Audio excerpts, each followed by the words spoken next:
impressive start of the season for the Huskies. Sterling Gibbs, Daniel Hamilton, and Sean Miller have all shown why UConn is a national force. I think the pieces are coming together pretty well. I'm just glad the guys are really trusting each other. We're making shots. The Huskies have 2 wins in the books, and now the journey continues. Next up, another home affair at Gamble Pavilion against Furman, and it's on SNY starting right now. Sterling Gibbs doing it again. Sterling Gibbs showing the touch. Rodney Purvis, another 3. Total domination here for UConn.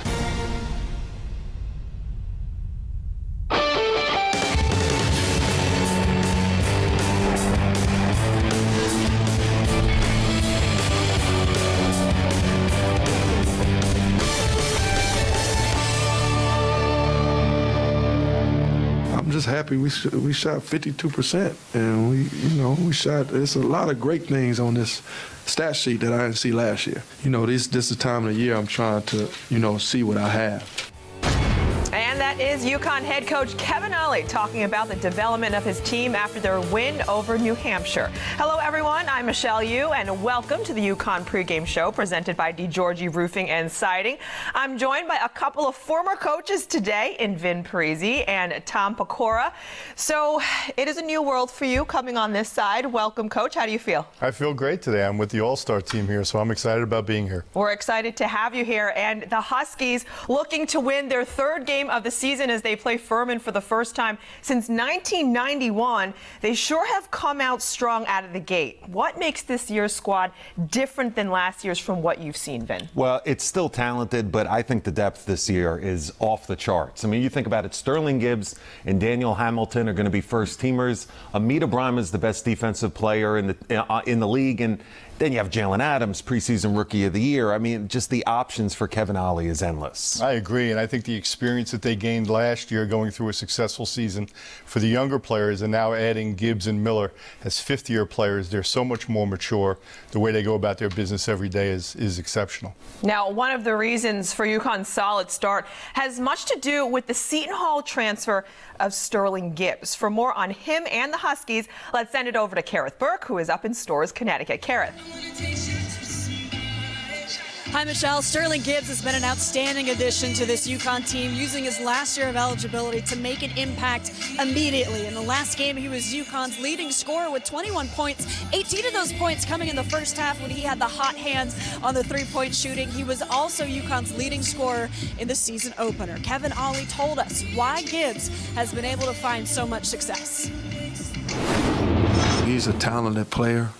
He's a very great scorer. It's just like on the defensive end, I'm really stressing things that I want so he can play both sides of the court.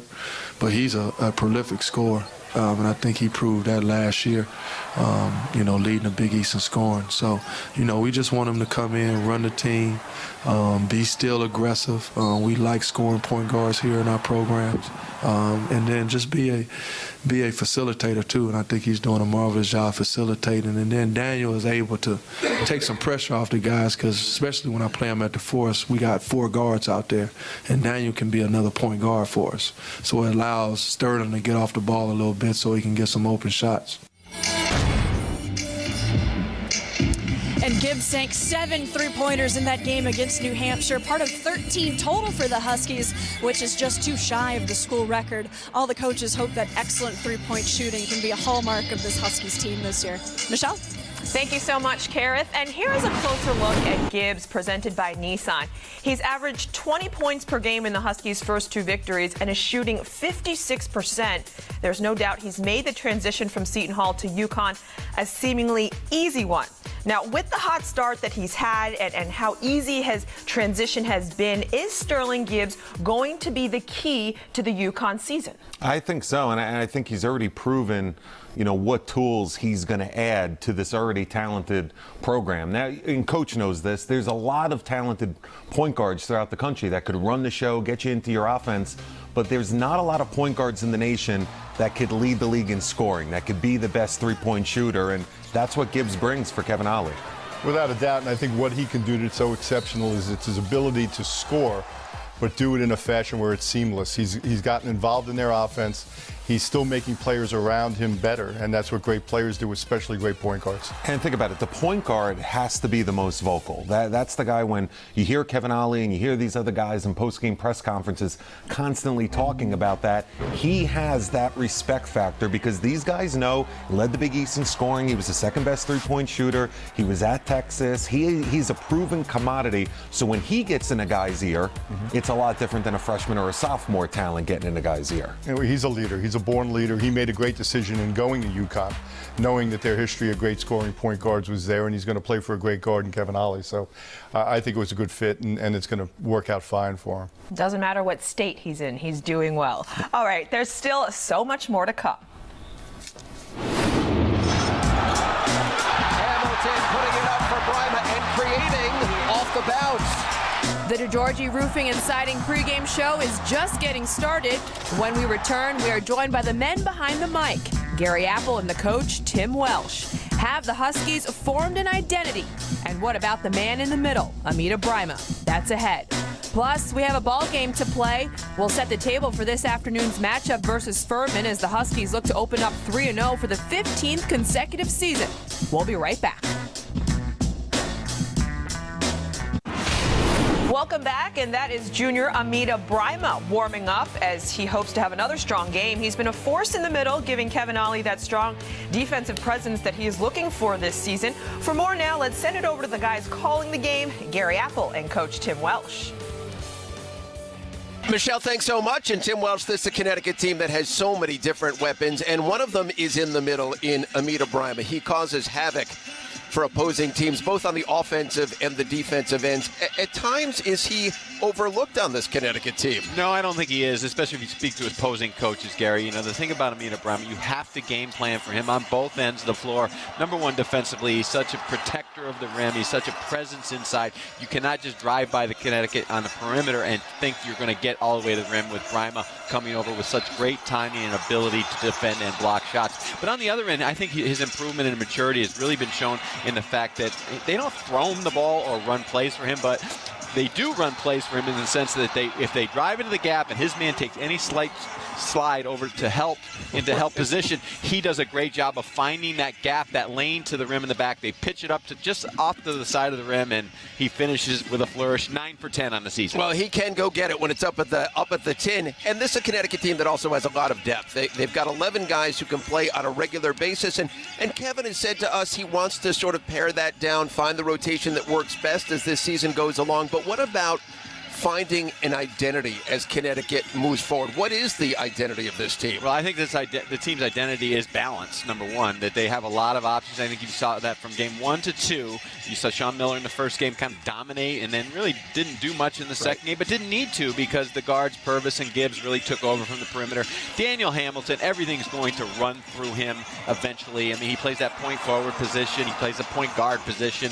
He played the power forward position in the second half against UNH where he really got into the teeth of the zone and made plays. So I think they have great balance. They're always going to play solid defense, but they're going to get out and run, and they're much more explosive this season than they were a year ago. How about New Hampshire head coach Bill Harrion sort of comparing Daniel Hamilton to a guy by the name of Magic Johnson?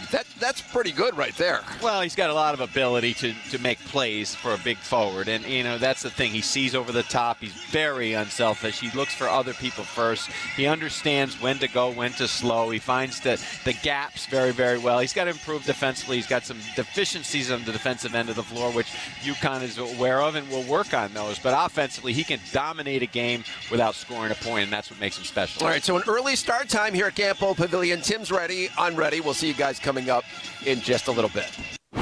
Thank you so much, gentlemen. It's been a block party for Amita Brima during his time at UConn. Presented by Town Fair Tire, last season he led the nation in blocks, and this season he is continuing that movement. Currently, he is 4th in school history in the blocks leaders column.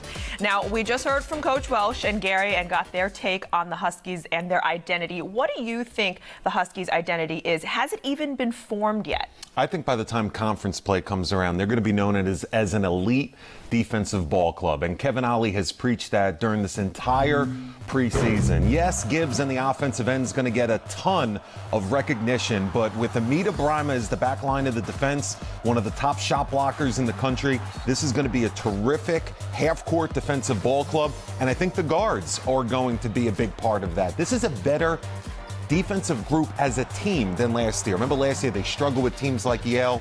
This year, holding teams to 33%. They've only given up 60 points per game. It's a team concept, and I know Coach loves this concept. When the guards are able to pressure and force guys out of control into a shot blocker, it adds a whole nother dynamic. No doubt. I mean, offense is about creating space. Defense is about taking space away.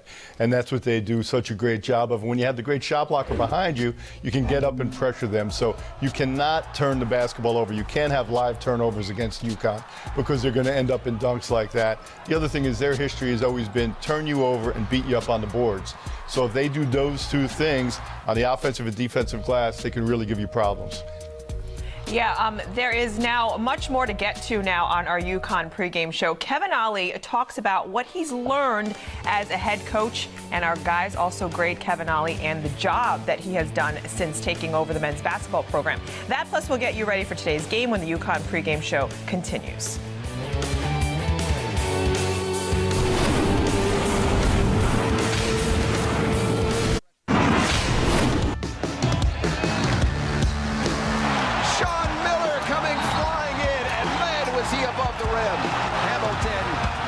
Shovel pass, and then Brima rising up and sending it in. Oh my! Sending it in is Rodney Purvis. Daniel Hamilton putting it up there for Phil Nolan, who sends it down. Sean Miller, he is a highlight reel all to himself.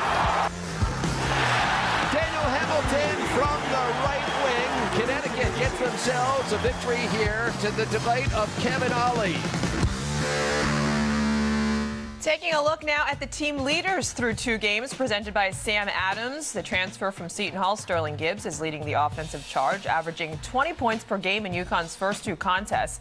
Daniel Hamilton is contributing in the boards and assists category, while Amita Brima taking care of business in the paint. Now, Kevin Ollie should be happy with what he's seen thus far, and he's certainly a coach that has seen it all in a very short period of time now in his 4th season. He spoke recently about what he has learned from coaching. Take a listen. I think one of the things of development is 2 stages. It's learning and then it's application. So you have to learn and you have to go through things. You have to go through failures to ultimately get to your goal of success. And, you know, one thing I hate and I want to always tell my player, I want to eradicate excuses. I want to take them out of my vocabulary. So no matter what it happens, if it's not my fault, I know it's not my fault, I still don't want to point the finger. I want to take that, what can I do to get better? And things that come into my life is just going to make me an even better person. So, you know, that's what I'm trying to teach my players, and we got through it. We're still standing here. And that is Kevin Ollie's philosophy on learning. But what has impressed you most about Kevin Ollie? Well, what he had to take over. I know it's easy to say, oh, you're there 2 years, you win a national championship, everything was great for you. Think about it. He had to replace a legend in Jim Calhoun, a Hall of Famer. Then they have the postseason ban. So now he gets his team together, wins the national championship. He graduates Shabazz Napier, stumbles with the NIT season. But this is a guy who now, almost 4 years out from getting the job, still has them as a perennial top 20 program throughout this entire season. So, you know, for such a young guy with little head coaching experience, but a wealth of basketball experience, I think he's going to be one of the top names in the coaching business for years to come. No doubt, and I think, you know, a great selection following Coach Calhoun because it's UConn, 4 national championships in 15 years, continue to play the same style. I think that's very important for him. He is a leader. I've watched him in practice twice. He has a great staff with Glenn Miller and Carl Hobbs. Both had great success as head coaches. But with that said, he delivers the message. That practice is run by him. He has a presence when he walks onto the floor, very businesslike approach by the team. And you can tell by how that team reacts the power that he has in that room, and it's very impressive. So would you say this is truly his team now? He's no longer in the shadows of Jim Calhoun? Well, that's a big shadow. But I think respectfully he has stepped out of it. I think he's done a great job with that. Yeah, I think and it was a great balancing act of when they were on that national championship run a couple of years ago, he continued to honor Coach Calhoun and knew about Shabazz Napier's history with Coach Calhoun. But think about it, moving forward now in year 4, I mean, Sterling Gibbs transferred because of Kevin Ollie. I mean, he told us that when we were up there on campus. So, you know, this day and age, the top elite head coaches have to be the lead recruiter, like a John Calipari at Kentucky, and he's doing it in his own version now at UConn. And he's certainly seen it all in short 4 seasons, how to win, how to lose, what, is going on. So he's doing a very good job. Okay, still on tap, Sterling Gibbs has been a Husky focal point.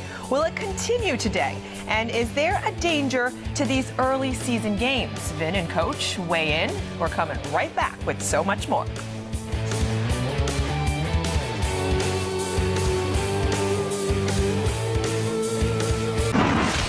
Taking a look at Sterling Gibbs, who is leading the Huskies in scoring with 20.5 points per game. He has made an immediate impact in his short time with UConn already. Here's the grad student transfer Gibbs on what he expects from his team this season. We have expectations within ourselves. I know the fans, they have expectations, and most of the time their expectations may be sometimes unrealistic, but I think the expectations that we have for ourselves, all the things that we've done in the preseason and done throughout the season so far, I think they're helping us to try to even exceed those expectations. So we just want to go out there, play together, play as a team, play defense, play with all aggressiveness and not back down from anyone. And I think we'll be able to exceed our goals. Speaking of goals, the Huskies had a 44-point win in Game 1 over Maine and then a 19-point victory over New Hampshire. A couple of nice, easy wins, but is there a challenge as a coach not having your team overlook what appears to be easy games, especially with some bigger ones on the horizon? Without a doubt, when you're at a major program like a UConn or any major school, you have to find a way to motivate your young guys about these. Now, there's been a number of upsets already this year. We're going to see some film of some of those. Georgetown had a tough one against Radford. William & Mary had a great win over NC State. A number of them just yesterday. I think the way you approach it is interesting. Some coaches will not even discuss it. Their mindset will be, hey, we're the biggest, baddest team in the country. We don't have to worry about that. If we take care of business our way, we're going to be able to do what we need to do and come out with a victory. Others will show these scores to people, and they will say, hey, guys, take a look at this list and understand this does happen. You have to go about your business the right way. You have to be mature enough to respect your opponent and go out and in this case, play UConn basketball. Well, and the fun thing for me with the fans is now when someone beats Monmouth, they're going to go, and we could beat UCLA too. We're as good as them. But, for all the talk about upsets in March during the tournament, I think November is one of the most fascinating times of the college hoop season. You saw all of those upsets there, and there's a lot of factors. Teams develop in different ways. A lot of programs, guys aren't eligible until mid-year. Guys are adjusting to the hand check rule, and there's more free throws. When smaller teams go on the road, they're playing loose, nothing to lose. Some of these bigger teams, maybe they're not looking at it like it's, a top 25 powerhouse, and I think this time of the year is fun for that. And what do these coaches during this time of the year focus on, trying to make sure that there isn't an upset? I mean, what do they tell their kids? Well, from my perspective as a former assistant and now interviewing head coaches, I think guys want to worry about your program because it's the season's long, and January, February, and March is the most important time, and you want to develop at your own rate. However, team comes in, knocks down 11 or 12 threes versus your zone. Now everything's out the window. No doubt. And I think what you do is everyone says defense and rebounding coming out of the gate. I mean, that's what keeps coaches up at night. If your team's not defending, it's not rebounding, you're going to have issues. So I think that's a key for them. But you are working on little things that you believe are going to make you a better team as you go down the road. When you're at the other end of the spectrum and you're at a mid or small school, you want to try to get a major college team on a neutral court. That's how you can get a win in November. And I think the other aspect that is completely changed the game, I don't know if Coach agrees, but it's the transfers, the fifth-year grad students. A lot of these high major guys are playing now at smaller schools. So do they depend on them a little bit more during this time I just of think year? it's an equal level playing field, and these guys have spent 1 or 2 years already in the Big East and Big Ten. Now they're playing in a mid-major league against those big boys, and it's even Steven. Certainly an interesting perspective. Okay, it is almost that time. We have the starting lineups and our final thoughts in a moment. That's ahead after one more quick timeout. So be sure to stay with us.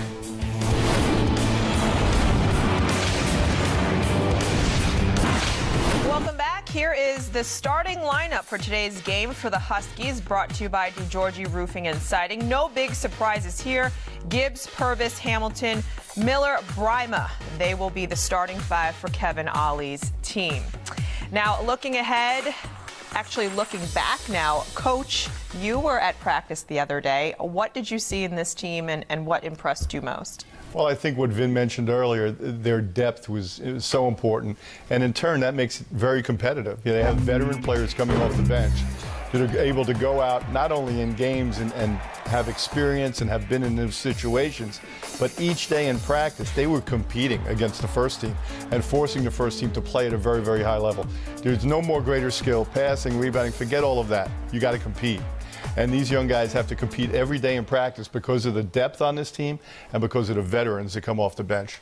No. I totally agree. And there's an X factor that I love on this ball club, and it's Rodney Purvis. And we know Gibbs is going to be the leading scorer a lot in box scores for UConn. And Daniel Hamilton is the guy that NBA scouts are drooling over. But I think Purvis can be the X factor when teams clamp up on the perimeter against all of these guards that Kevin Ollie has.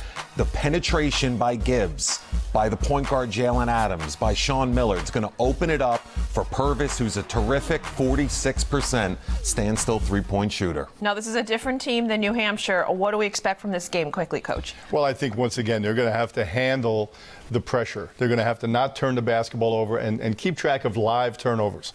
Balls that turn into layups or threes at the other end as compared to balls going out of bounds where you can get organized. Live turnovers will kill you.